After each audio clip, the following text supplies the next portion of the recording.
Hi ಎಲ್ಲರಿಗೂ ನಮಸ್ಕಾರ. Voice of Kannada YouTube ಚಾನಲ್ಗೆ ಸ್ವಾಗತ.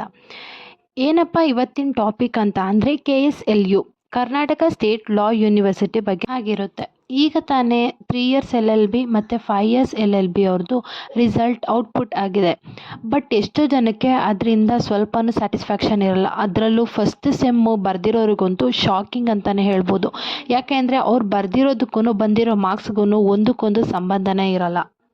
ನನ್ನ ಪ್ರಕಾರ ಹೇಳಬೇಕು ಅಂತ ಅಂದರೆ 90% ಸ್ಟೂಡೆಂಟ್ಸಿಗೆ ಅವ್ರ ಮಾರ್ಕ್ಸಿಂದ ನಿಜವಾಗ್ಲೂ ಸ್ಯಾಟಿಸ್ಫ್ಯಾಕ್ಷನ್ ಅನ್ನೋದು ಇರೋದೇ ಇಲ್ಲ. ಇದನ್ನು KSLU ಒಂದು ಸ್ಕ್ಯಾಮ್ ಅಂತಲೇ ಹೇಳ್ಬೋದು. ಯಾಕೆಂದರೆ ರಿವ್ಯಾಲ್ಯೂಯೇಷನಿಂದ ಫೋಟೋ ಕಾಪಿ ತೊಗೊಳೋದ್ರಿಂದ ಅವರಿಗೆ ದುಡ್ಡು ಹೋಗುತ್ತೆ ಅಂತ ಅಂದ್ಬಿಟ್ಟು ಈ ಥರ ಮಾಡ್ತಿರ್ಬೋದು ಅಂತಲೇ ಅನಿಸುತ್ತೆ.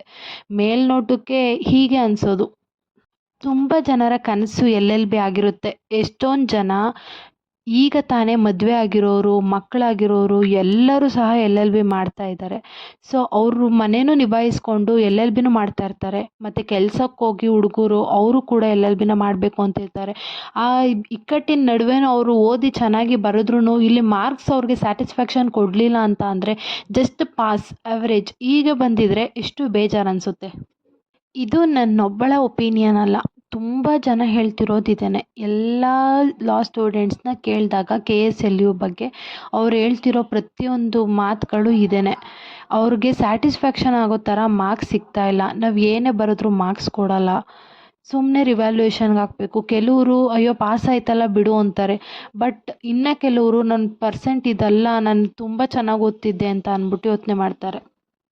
ನಾನು ನೆಕ್ಸ್ಟ್ ಪಾರ್ಟ್ ವೀಡಿಯೋದಲ್ಲಿ ನಿಮ್ಗೆಲ್ಲರಿಗೂ ಒಂದು ಪೇಪರ್ನ ತೆಗೆದು ತೋರಿಸ್ತೀನಿ, ಬರೆದಿರೋದಕ್ಕೂ ಅವ್ರು ಕೊಟ್ಟಿರೋ ಮಾರ್ಕ್ಸ್ಗೂ.